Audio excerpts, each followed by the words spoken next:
Hello and welcome to the Carbon Flow podcast, brought to you by VQuest. My name is Barry Lynch, co-founder of VQuest, an intuitive, design-integrated carbon management tool for architects, engineers and contractors. We are busy right now recording and editing a series of podcasts, which we will be releasing monthly starting this October. Carbon Flow will be meeting professionals, suppliers and government representatives to talk about everything and anything carbon and carbon reduction related within the construction and construction design industry. We'll be talking about industry, the groundbreaking projects, the available technology, the materials and the methodologies that we will all use to help us meet our climate targets. If you didn't already know, our industry is responsible for around 24% of global carbon emissions. We believe it needs to be talked about more. We need to discuss it, debate it, and spread real-life stories of how people have actually achieved carbon reductions already. In this episode, we have the privilege of speaking with Katie Symons, Principal Engineering Advisor at the Ministry of Business, Innovation and Employment in New Zealand. Katie works with the technical aspects of MBIE's Building for Climate Change programme, focusing on reducing whole-of-life carbon emissions in the construction sector. She has been instrumental in developing key frameworks and methodologies to guide the industry towards decarbonisation. Notably, she led the creation of the Whole of Life Cycle Embodied Carbon Framework, published in 2020, and its accompanying technical methodology released in 2022.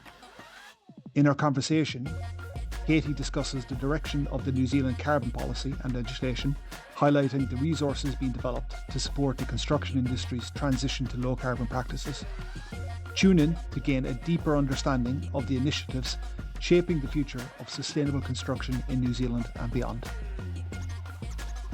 Sponsors of today's podcast are Lean Canvas, a cool co-working space designed specifically for Christchurch startups and sustainability communities. You can find out more about Lean Canvas at www.leancanvas.org.nz. So keep listening and press that subscribe button and you will get notifications on whenever we have a new podcast available for you.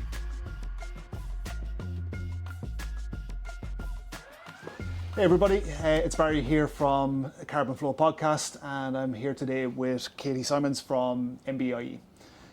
Katie, you're going to here today to tell us a little bit about policy and what the government is doing, what MBIE are doing around climate change and some of the action and policies that are coming into play.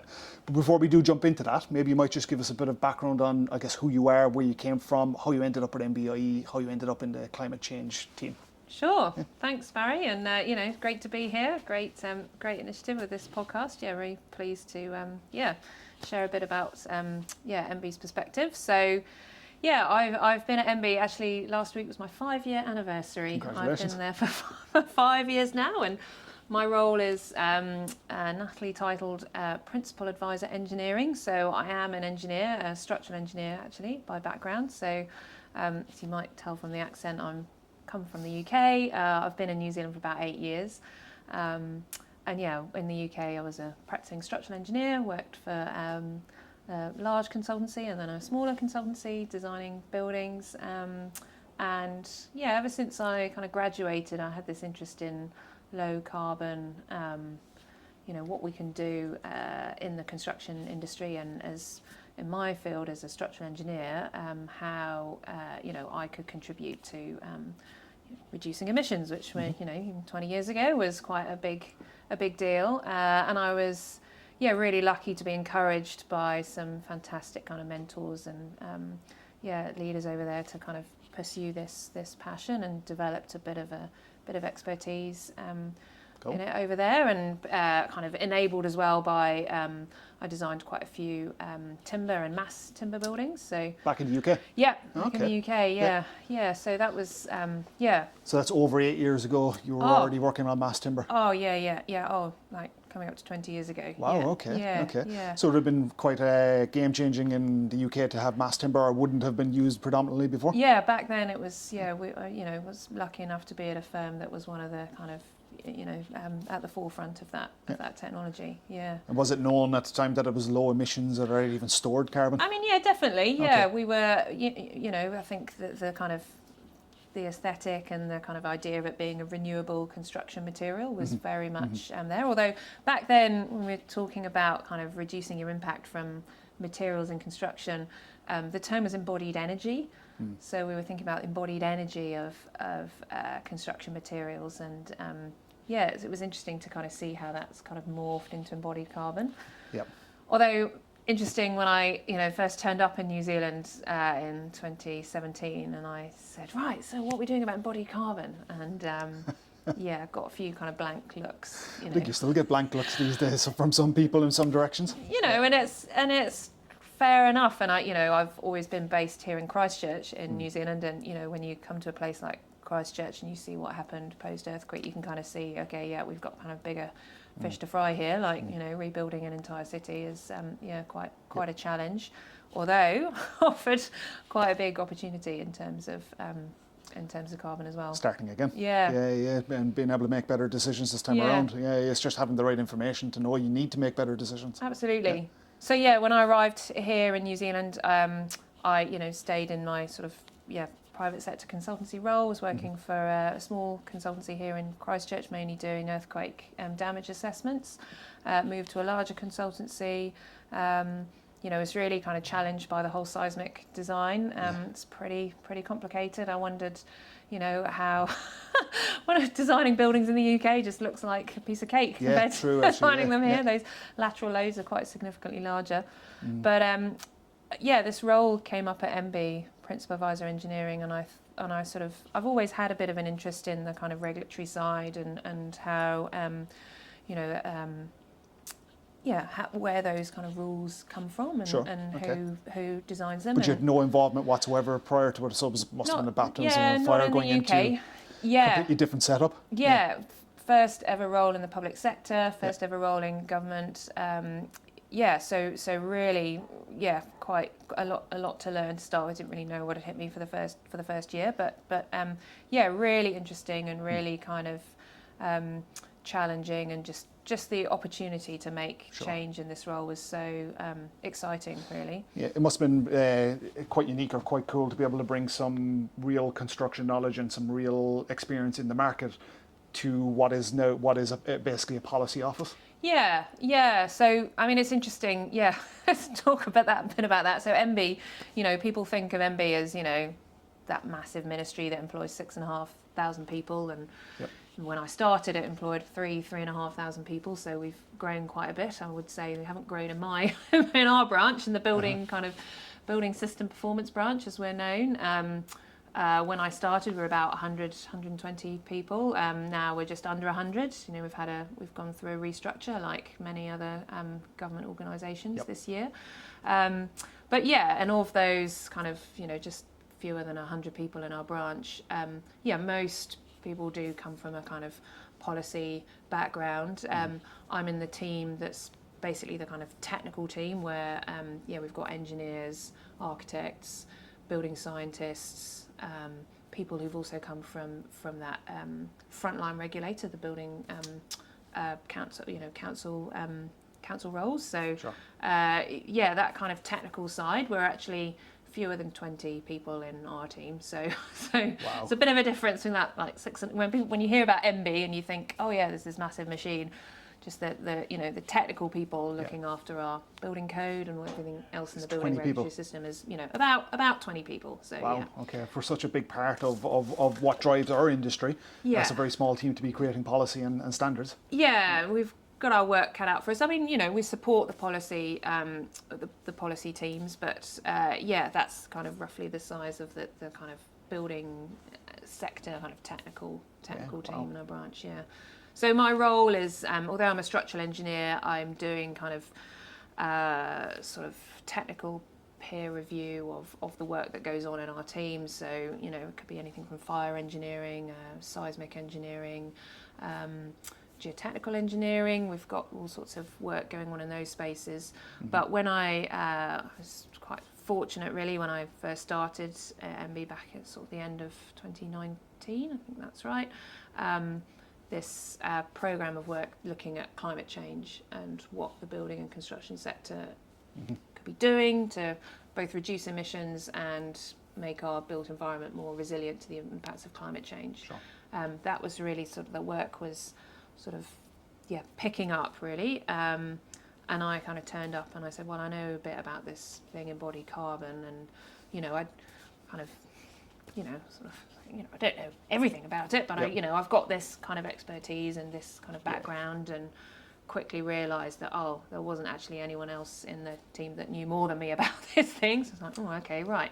Natural progression then. Yeah, so it was Obvious really choice. Yeah, I mean, it was a really exciting time to kind of influence that work. And shortly after I started, within a year after I started, we'd published this framework. We published 2 frameworks actually, but on mitigating emissions, so on operational efficiency, but the one that I was most involved with was whole of life embodied carbon reduction framework. It's quite a long title. So just in case anybody doesn't understand, what is whole of life carbon? Good just question. a very, very, very brief, because obviously we can get into a lot of detail around that, but just very high level, what is it? Sure. So, emissions from buildings and the building sector, there's kind of 2 types. Operational emissions are what you basically get when you run a building, so it consumes energy, it consumes water, those other kind of resources. To consume those resources, emissions are generated, mainly off-site and in New Zealand, but some on-site as well if you have on-site boilers burning fossil fuels, that kind of thing. But electricity that's consumed in building does also generate emissions elsewhere. So they are kind of operational emissions. But the embodied emissions are the emissions that have been created as a result of constructing and kind of making the building a thing. And those embodied emissions that happen for that initial construction time, so the manufacture of materials and products that go into buildings, getting those materials and products to a site, constructing the actual building itself, all the emissions associated with that, we kind of talk about being upfront embodied carbon. Sure. And then across the life of the building, that kind of physical stuff on the building, if it has to be replaced, maintained, serviced, they're still embodied emissions that happen kind of across the life of the building. And then importantly at the end of life of a building, when a building's demolished and the kind of stuff of the building either gets recycled or put into landfill or whatever, emissions associated with those activities are all embodied emissions. So add up those upfront emissions, anything to do with kind of maintenance throughout the life of the building, and then end of life emissions, you've got whole of life embodied carbon. Sure.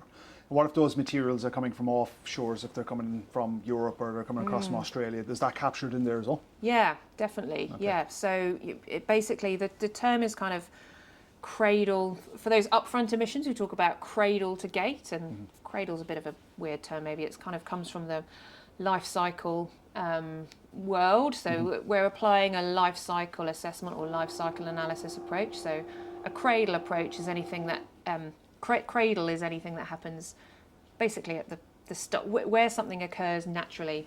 So you mine some materials, you extract it from the environment, you do some processing, and you move it to where you need it to be. Sure. That's kind of cradle to gate is what we talk about.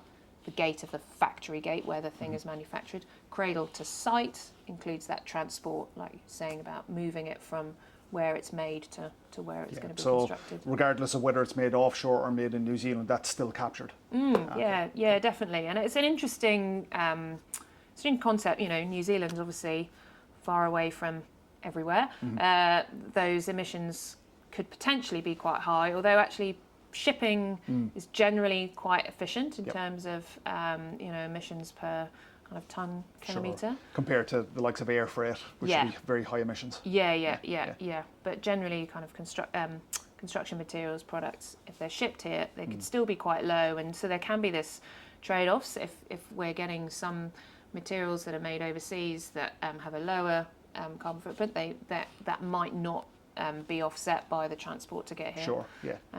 On the other hand, we could have materials that are products that are made in New Zealand that are lower carbon than being made overseas. We do have a little bit of an advantage here in that our power grid is relatively clean. So if the source of power that's coming from into the manufacturer here in New Zealand, into that plant or into that facility, is coming from a green source, well then the lower embodied carbon, it could be lower embodied carbon than something from abroad. Yeah, it could be. And I think aluminium is a case in point.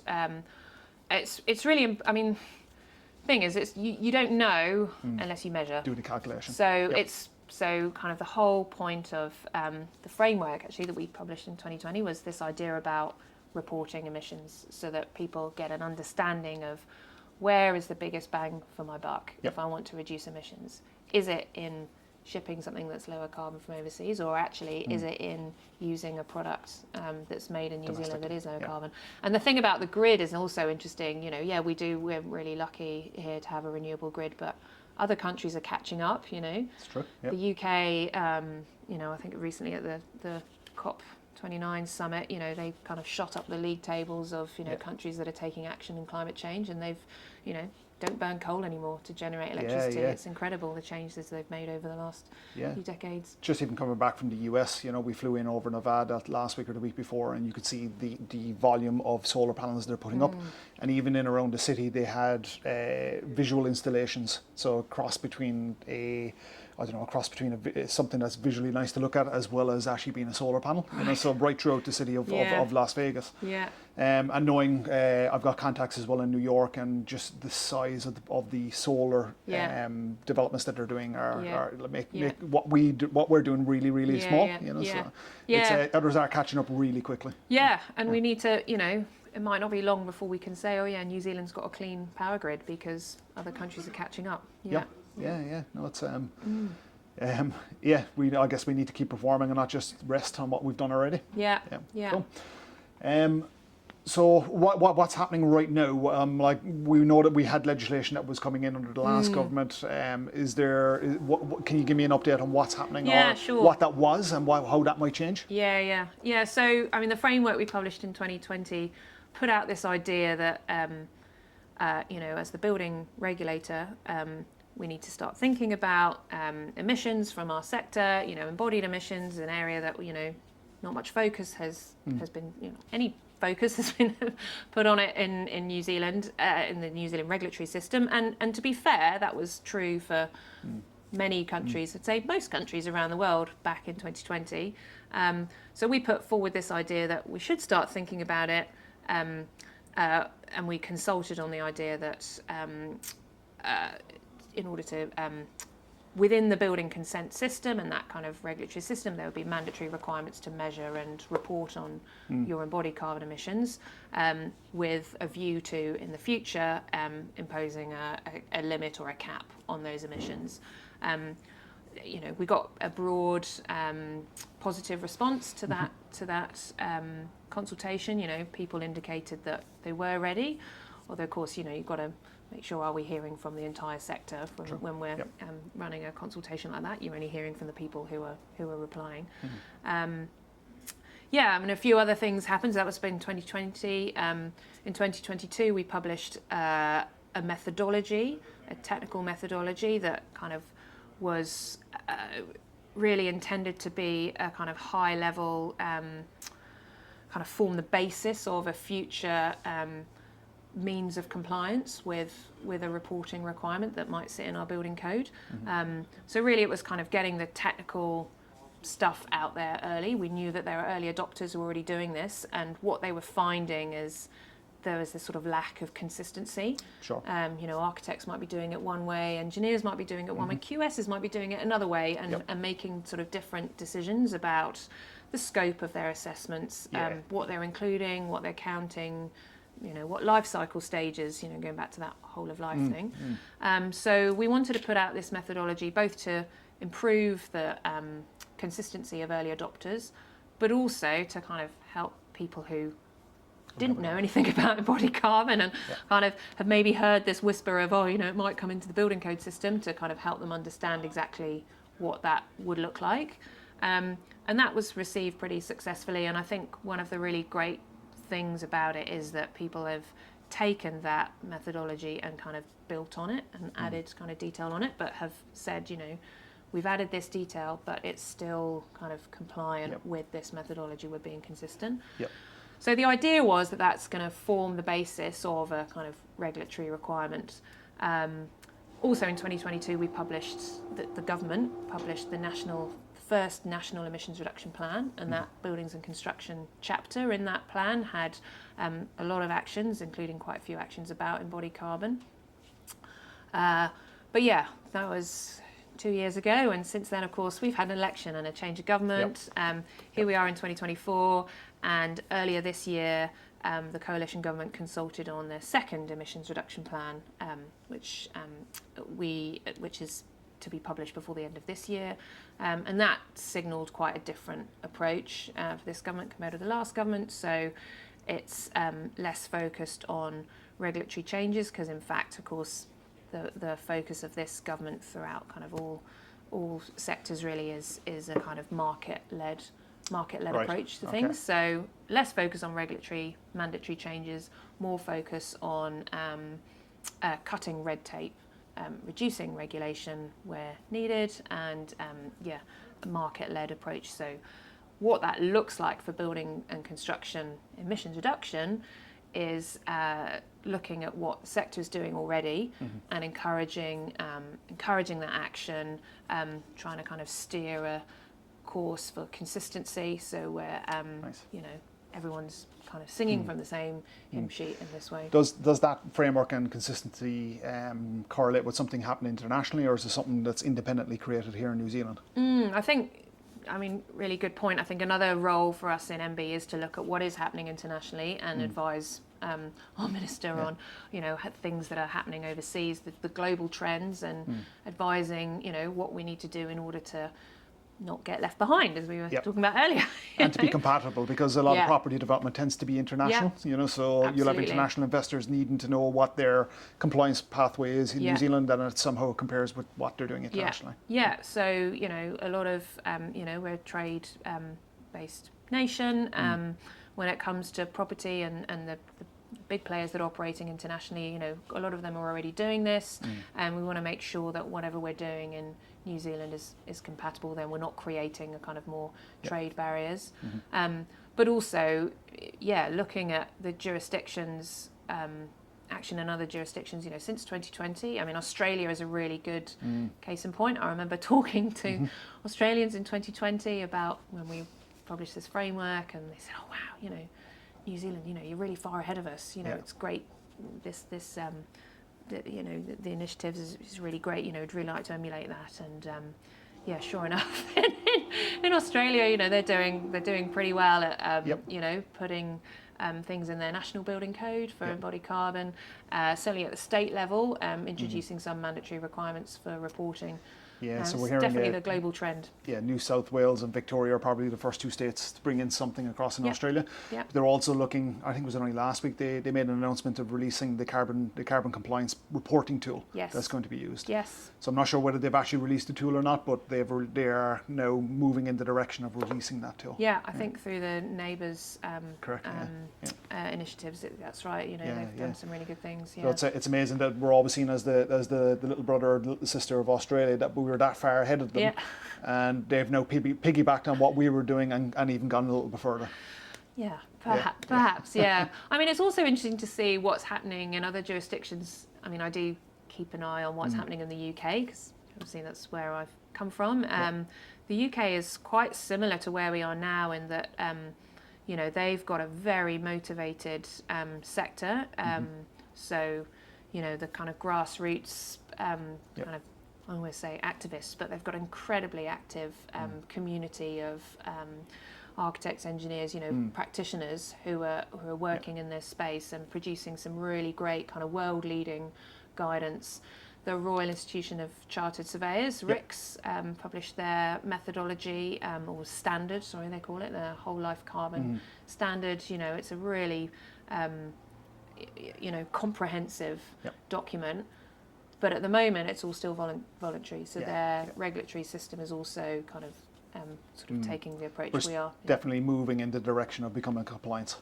Yes, although no action yet, and it's great to see how the sector over there is. It's continuously pushing for regulatory action, because of course for people who are doing this, they want a level playing field to make sure that they also want everyone to take action, because we need as much action as we can on the climate, as we all know. Absolutely. It has to start moving quicker. But they're making real strides,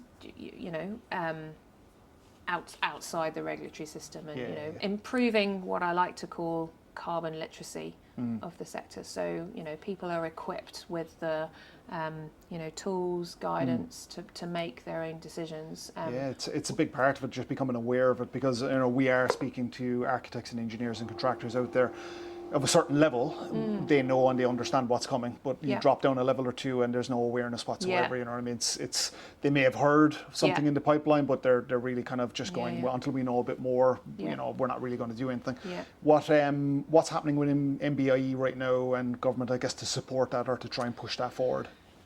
So we are really looking to support these initiatives in the sector. So one thing that we've done this year is, I think we're incredibly lucky in New Zealand to have resources put together by brands, Building Research Association.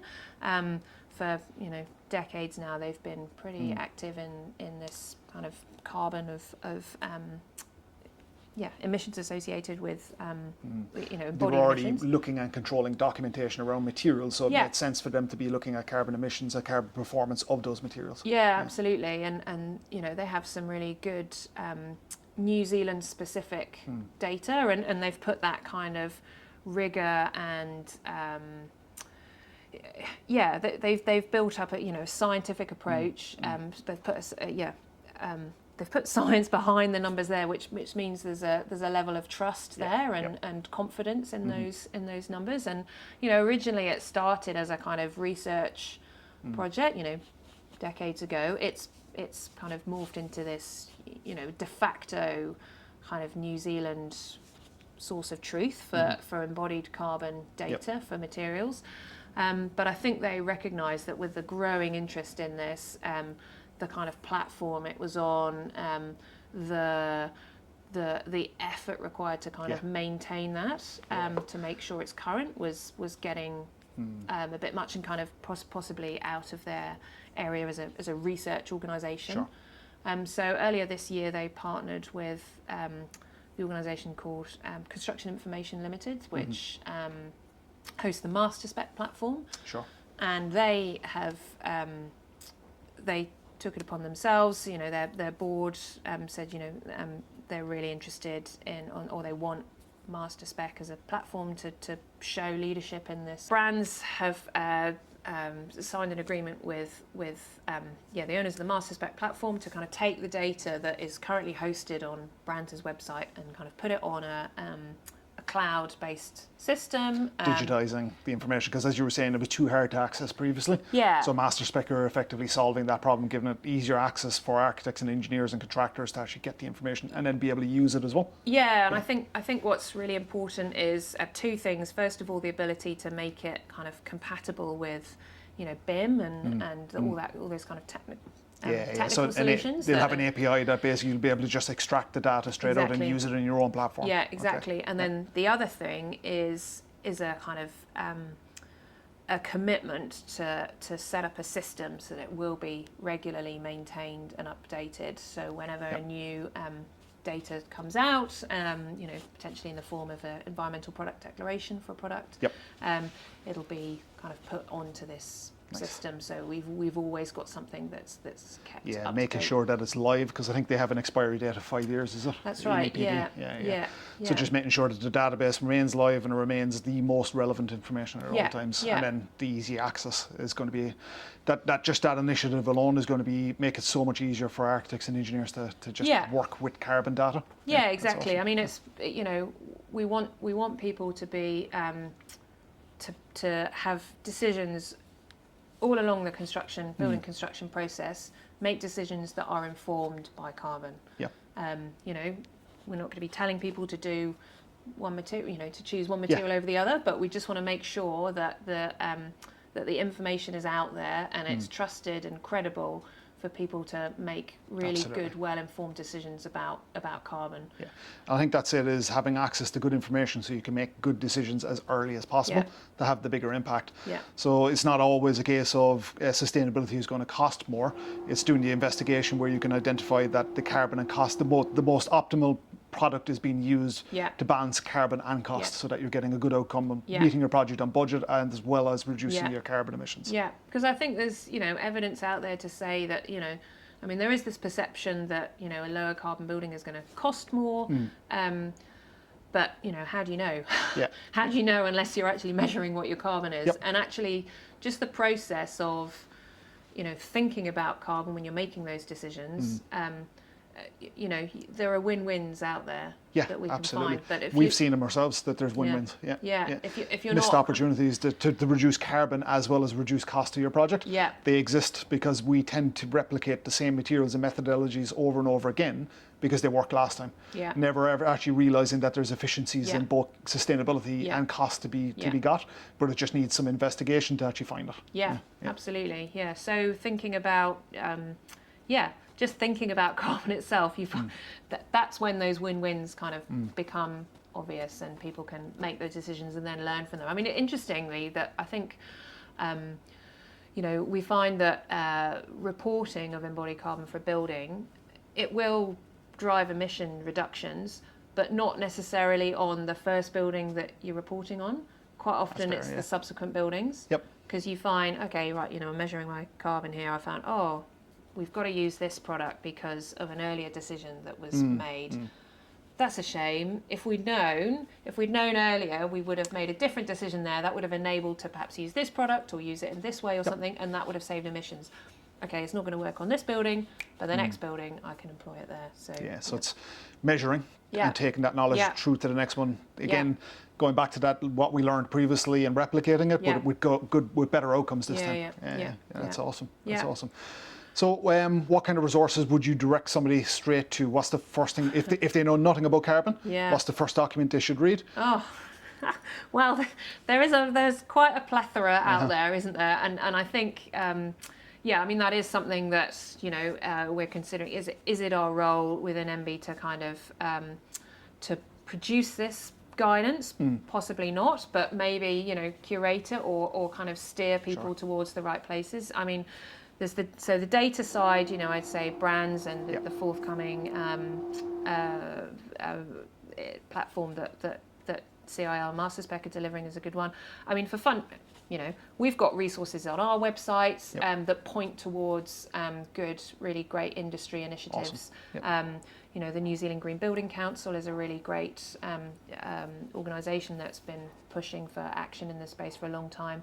They're through their rating schemes, but also outside their rating schemes, they're looking to really kind of educate the sector in this area. But carbon assessment tools we know as something that is a significant growth area. Making it easy for people to do an assessment if they've never done this before. Crikey, where do they start? What does it look like? There's a number of tools out there. Brands again have a number of different tools on their website, but we know that there are organisations overseas, One Click LCA and Circlos, that are producing tools that are well used in the UK, New Zealand, but also tools that are developed here in New Zealand, and your own VQuest is a really great example of something that's come from the sector. And what we'd really like to do is make sure that all these different tools are used in a consistent way. Yep. So same methodology. Exactly. So if you've got one building and you're assessing it using different tools, you get roughly the same answer. We don't really want a situation where one tool is coming up with completely random information. Exactly. We want to have faith in the result, whatever the tool. And I think the methodology, the MB methodology is supports that, and the way that people have built on that supports that as well. Yeah. Nice. Yeah. I think that is our last question, unless you want to talk about anything else, Katie, or. Yeah, I mean, another thing I'd say that MB's doing piloting is this idea. So this idea of kind of carbon literacy and measuring carbon. We talked about you've got to measure to manage and therefore reduce, but also when you measure it, it's you know, you get a number out the end. It's like, well, what does that mean? Is that good? You know, Yeah. 157 kilograms of carbon per meter squared for, you know, modules, you know, a whole life cycle carbon. So you need a target. You need something to actually try and get to. Or a benchmark, or, you know, to know what good looks like. So another thing that we're doing is piloting a platform where people can bring assessments that they've done to share in a kind of an environment where we can kind of, you know, open and kind of no blame, you know, so we're not looking, we just want to be open and transparent and just get a picture of what good looks like. And so they'll effectively measure what's in their building and then submit that through, is there a pathway to do, you're not quite sure what it is? We're testing a pilot at the moment and looking to see kind of how it goes with a small group, but looking to make that more widely available when we've kind of got more confidence in the process. And it'll break, I guess it'll break the buildings down by typology or by use, building use, is it? Yeah, exactly, because obviously, you know, a single standalone house is going to look quite different to a, you know, multi-storey office building. There's so many different variables, you know, a multi-storey office building in Christchurch might look quite different to a multi-storey office building in Wellington because of the different seismic zones. Ground conditions is a big thing. We know that there's a lot of carbon in foundations. So if you're putting a building on a you know, a site with poor ground conditions, you're probably going to have to invest more in That's a very good point. Yeah. But, you know, that then brings us to the point, well, actually, should we be looking at perhaps building in other places to avoid those building in other places or again investigating other typologies of build. So, you know, we know that often there's a connection between building mass and carbon reduction, you know, so there's an opportunity there that if you investigate, I guess, a carbon reduction, that you'll also come across to a solution to lightening your building, which makes it more viable on the land that you've got, you know. So, it's, I guess, all full circle back to efficiency of design. Definitely. I mean, efficiency of design and you know, comes back to during the construction, you know, design and construction processes associated with buildings and using it. People are making decisions every day.